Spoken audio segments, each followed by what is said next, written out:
Hello, I'm making this early morning video because of a project which I've been working on and indeed will continue to work on with some local schools and colleges, and that is a project examining surprising aspects of the archaeological world and indeed the history which is all around us. Now, in a place like Wallsend, it's easy to think, well, the only real archaeology is probably going to be Roman at the end of Hadrian's Wall. But actually that's not really the case, and this project is examining elements of archaeology and I suppose the social and urban landscape which are overlooked because, well, they're seen as just a little bit too recent to be important. An excellent example of what I'm talking about can actually be found on the street upon which I live. This street is notable because of, for example, it has features such as bay windows. It has fine pavements leading up to the front doors. It also has, shock horror, 2 floors to each dwelling. This was once a manager's street for people who were overseeing the coal mines, well, coal pits, sorry, and also to a certain extent the shipyard here at Wallsend. Essentially, Archaeosoup Towers happens to be in a prime Victorian and to a certain extent Edwardian location. Apparently, bay windows allowed management to monitor the ebb and flow of their shift workers. The bigger the window, the more senior the manager. It's not just the architecture around me which speaks of the past. Looking down, cobbled roads thrust up through the tarmac, evidence of a bygone era. And as we pass behind the houses, we see more evidence of old infrastructure. In this case, coal chutes, small doors built into the walls of yards. The regular clatter of coal being delivered would have once echoed down these cobbled backyards and streets. Though these ordered rows of houses are not all the same. Just one street away, things are beginning to change. The bay windows are no longer here, but there are still some fine details on the fronts of the buildings. This is the beginning of a shift in the social environment. As we pass between more streets, things begin to change. Here, 100-year-old industrial grime is still present, and the streets are different. Just a few more streets away, things are entirely different. The number of doors in the front of houses double. This is because these are what are known as Tyneside flats. They offer affordable and dignified accommodation for workers. In the mid-19th century, so-called Tyneside flats sprung up in industrial centres across the northeast. These were single-floor dwellings which had the external appearance of a house. This afforded hard-working, poor people the dignity of living on a street of houses without having to pay the rent for an entire house. These flats enabled better health and an aspirational outlook. Though they were firmly owned by local corporations and banks, this is often reflected in the street names.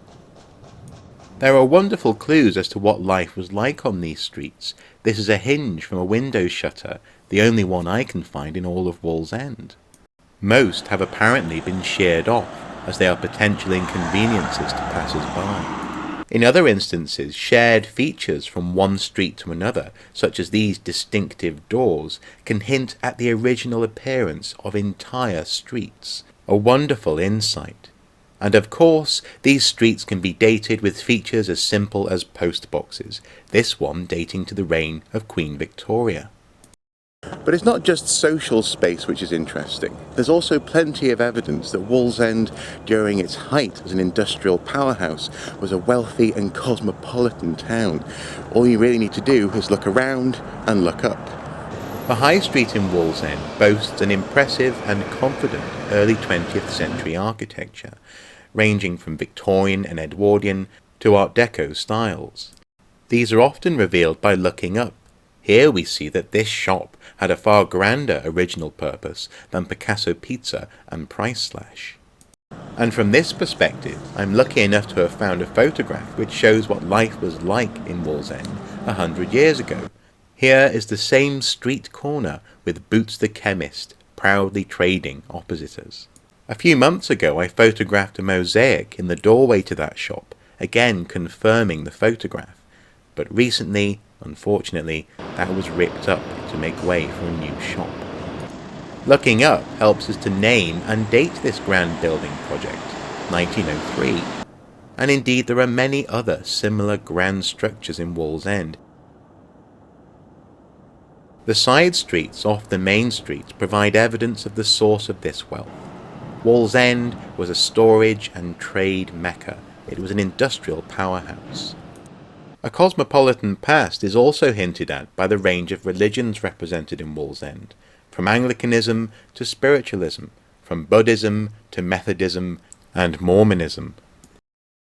Now, some of you may be wondering why I'm making this video. After all, I've already made a video exploring the joys of looking up when you walk along the high street, seeing the history which is there to be seen, just as interesting and worthy as prehistory or ancient history and any other period in archaeology. Well, the reason is because this history is actively being lost. Through neglect, disinterest and shoddy workmanship, this history is at risk. Now, I'm not against change, far from it. Buildings which are more than 100 years old will and do require updating from time to time. Rather, it's the loss of information, the details, which pains me and actually will be a loss to future generations.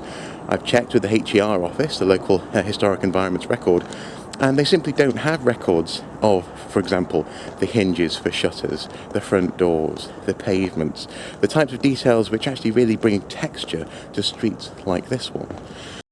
Incidentally, notice here where a door has been bricked up. This is where 2 Tyneside flats have been converted into a single house. The second door is no longer needed to provide access to the upper floor. And this kind of detail, these kind of elements which are being lost every day, are the kind of things which I'm endeavouring to record with the help of local schools. Yes, eager teachers and their students are putting together projects with ArchaeoSoup to record their local history.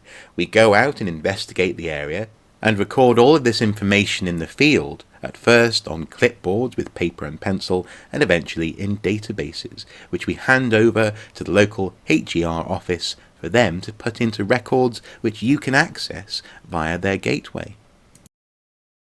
So, with the help of local students and pupils, that's what I'm endeavouring to do, to record some of the more interesting and unique characteristics of Wallsend's almost bygone era of industrial expansion and the social and economic realities that came with that. And today we've only looked at a couple of themes, I suppose, running through that era. This is actually a great opportunity for you to get involved though as well. Many of the people who watch these videos live in cities and towns which are and have undergone drastic changes recently and also over the past few decades. And in this constant driving urge that we seem to have to see change and development, often things are caught up and lost. Little details which really bring out the character of an area, the reality of life for people in the past. These, combined with, for example, census data or details of business records, this kind of thing, can really bring communities of the past to life. And in that sense, they're vital. They're wonderful little ingredients into studying your local history. So I would encourage you, if you do live in such an environment, town, city, village, whatever, to keep an eye out. If there's something particularly interesting which you think might be on the verge of being lost, why not ask your local HER if they have it recorded? And if they haven't, they'll more than happily walk you through how to go about getting the data that they require for their database. They'll give you the format in which to record it, and also as well, you get your name on that record for all time. So it's well worth considering. Anyway, I'm really excited actually about the opportunities to record and explore the industrial recent history of the Northeast through a case study such as Wallsend. And I just thought I'd share that with you. And if you are inspired to go out into your community and have a look, why not consider, as I say, reporting it to the HER, consider making a record, or indeed making a record for your local community if there is no formal records office. These things are worthwhile keeping and sharing. Indeed, feel free to make a video and share it with the world. Anyway, until next time, as ever, do take care. Bye bye.